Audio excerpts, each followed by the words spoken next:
we knew it wouldn't last forever. My Vagabond 2 has died. Rest in peace. What am I going to do now?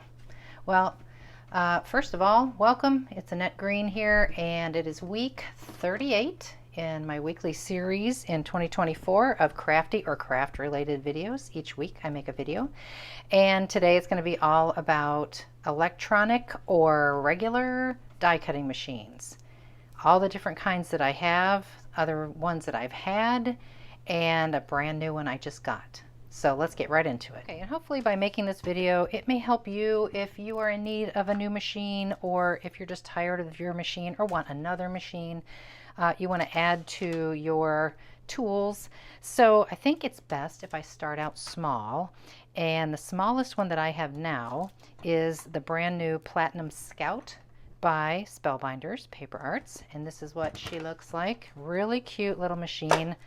I have used it once. It's so new to me, but it is pretty wonderful. It has all these great instructions on how to make the proper sandwich. It tells you what comes in the box, how to use your machine, of course. And it came with this really cute embossing folder, a nice long one, and some cutting plates and a shim, and of course the base plate. Looks like another shim, and what is that? See, didn't even open some of. Oh, that's different. Embossing mat, adapter plate. Okay, so it looks like you're covered for everything you want to do. You're just limited by the width, and I would tell you that the platform width on the Scout is about 3.5, but it's nice and long, by 9. Okay, and I have the Scout for the sole reason of taking it on the go when I craft on the go, if I go to a crop or something like that. I will not be probably using it here in the craft room, simply because I have another machine I'll show you that I do use all the time here in the craft room. Okay, so let's give this a little test run. I'm following the directions here. It says platform base, platform top. So A, B, C, that's a cutting plate. Okay. Little bit of cardstock, and I'm going to use the same die on all the tests, and this is from a very early release, my first release, the Stemmed Flowers with Elizabeth Craft Designs. So I'll put that right in the middle. It does say face down, and then you put your top cutting plate, that's also a C, and we'll run it through.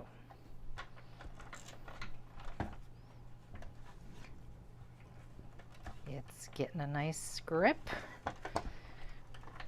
You do want to hang on to the machine. It's a good grippy spot right there. And let's see how we did. Looks pretty good. Lovely, lovely. And so this is a good example die to use because it's not super duper intricate. It's sort of your basic die. It has some skinny spots and some thicker spots. So I figured that would be a good one to test. And I'm not going to go through and, you know, do embossing and use the shim and the adapter plate and all that stuff, or even do embossing right now. This is just to show the different machines and how they cut a basic die. Next up is the Sizzix Big Shot. This is your basic machine that you will see in most craft stores and scrapbook stores. It is a hand crank style, just like the little Scout, but of course it's a little bigger. And so I have my platform. I've got my adapter, thin die adapter. I've got the bottom cutting plate. I've got my cardstock. I've got my die and the top plate. Same deal. Whoops. This is where I would prefer to use the magic mat, but for purposes of what comes with this particular machine, I'm using what they give you. But the magic mat is something that you can get with scrapbook.com. I think it's exclusive to them, and they only used to sell the black one, and now they sell one that has this gray side and it's magnetic. Really like that about that. So we will proceed with what comes with this for now. So So again, you got a good place to hold on to. It cranks pretty easy. The handle is comfortable. And it die cuts great, of course. Okay. Now, I have to say, my Sizzix Vagabond was my favorite machine of all time. I had the one, that was the two that died. I gave the one away because I kind of broke part of it, but it still worked, and I gave it to my friend Tiffany. And really, this is the only reason why I'm looking for a replacement, or I got myself a replacement, is because it just gave out. Now, one thing I do notice when I cut with the Big Shot is, do you see this little detail? Maybe hard for you to see, but it does put a little bit more of a squeeze on the die, and so you see a little bit of that open area in the die. See the open area here? It's kind of showing up here, which is a little bit bothersome, so it's just something to think about. I couldn't take away the adapter. That's not really the solution. That's not going to work probably with a thin die like this. So it's just something to know that sometimes you can see that indentation.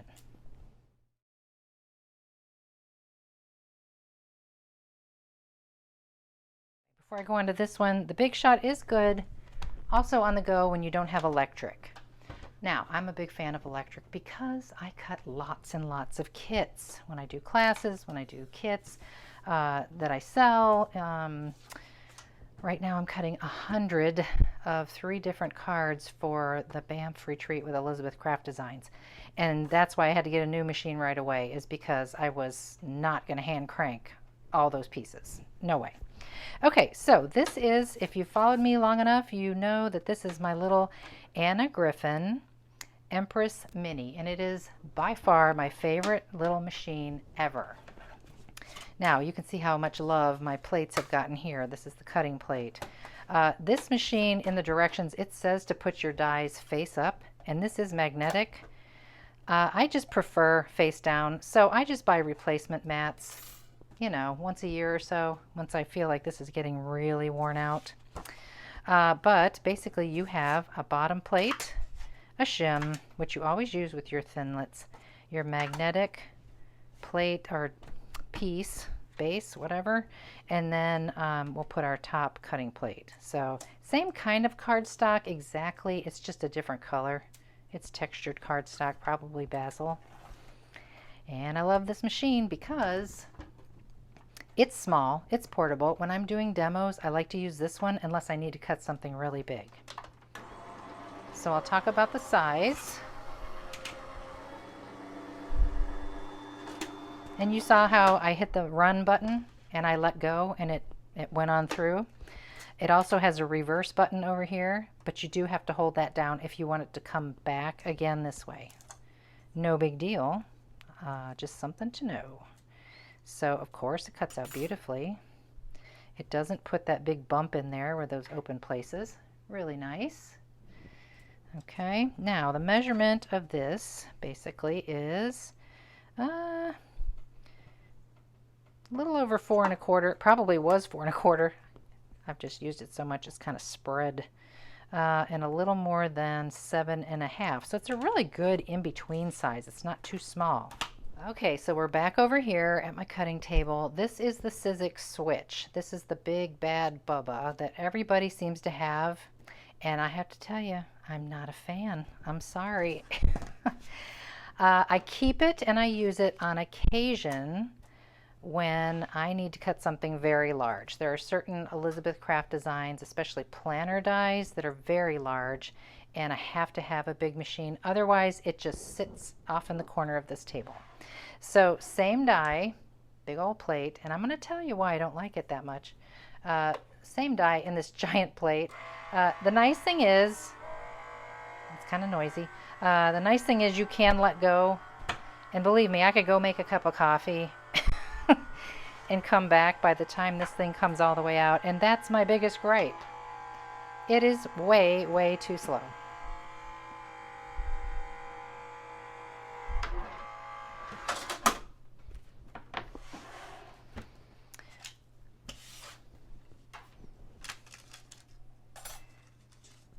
Okay, cuts out great. Definitely does. And you saw I have the magic mat here rather than the plate that comes with it. I just prefer the magic mat. It's very nice. But it's just too slow. For someone like me that has to cut in a quick, efficient manner, even if I put a bunch of dies on here and cut them all at one time, it's still too slow. I just can't stand that about it. I just have to have it move faster, and that's why I loved my Vagabond. Okay, and before I show you and unbox this one, which is my new one, I will say that I've had the teeny tiny little Tim Holtz one.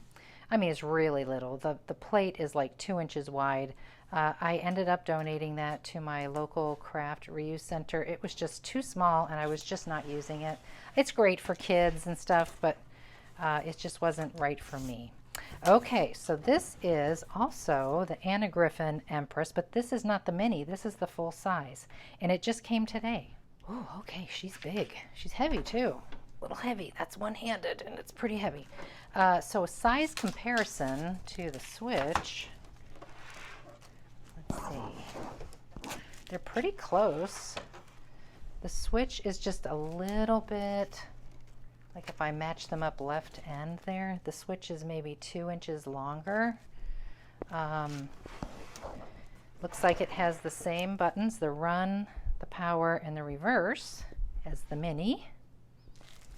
The plates, just like the mini, has the embossing plate, 2 cutting plates, and the shim and the magnetic black one.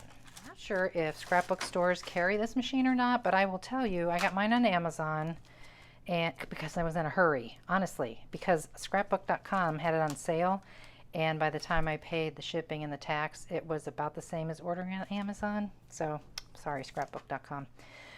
This came from Amazon and Anna Griffin's shops exclusively. So in it came not only the plates and the machine and the power, of course, the power plug, an embossing plate that looks beautiful, and a complimentary die that looks gorgeous.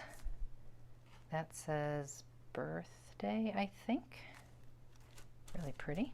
Okay, while I'm unpackaging the plates and the magnetic thingy, I will tell you, they do have one that's longer than this. They have an extended one, just like Sizzix kind of does. They also have an extended one for the Empress Mini. Just so you know, I do not have either one of those yet. Haven't seen the need for them yet, but perhaps one day I'll have to get them. Okay, so you can't quite see it, but I have my first cutting plate, it says, and then your magnetic plate. Now, again, they want you to cut it face up. I'm just not going to do it. I'm going to put my die face down on my paper, and then I'm going to sandwich it again with the A. Now, here's something else that I noticed. The little thing here is not a button like the mini. It's like a flat surface. So it's like a touch screen. All right, let's see how it goes. Run. Let go. It's quiet. It's quick. It has the reverse option. And I didn't need to use that metal shim. So maybe they've formulated it a little different now. My mini is very old. I think that the black magnetic mat is a little bit thicker with this one. I'm not sure, but we don't need the shim to do that. You only use the shim, it says, when you are embossing a metal die. Okay, well, that is lovely. Looks great. Has a little bit of a raised embossing in those areas through the die. Not as bad as the Big Shot, but very nice. And, you know, I'm all about electric. I love it. Okay, well, that's it for me. I mean, it was a really quick one today. I just had to share my new machine and, of course, my favorite little tinier machine, the Empress Mini. I love the Scout. I love the Big Shot. I will use those. But when it comes to electric, I love the Anna Griffin Empress Mini and now the full-size Empress. So I thank you for watching. I hope you found that helpful. Someday, if you'd like, I can try out the other features like embossing and whatever else it does. Okay, thanks everybody for watching. I'll see you next week in the next crafty video.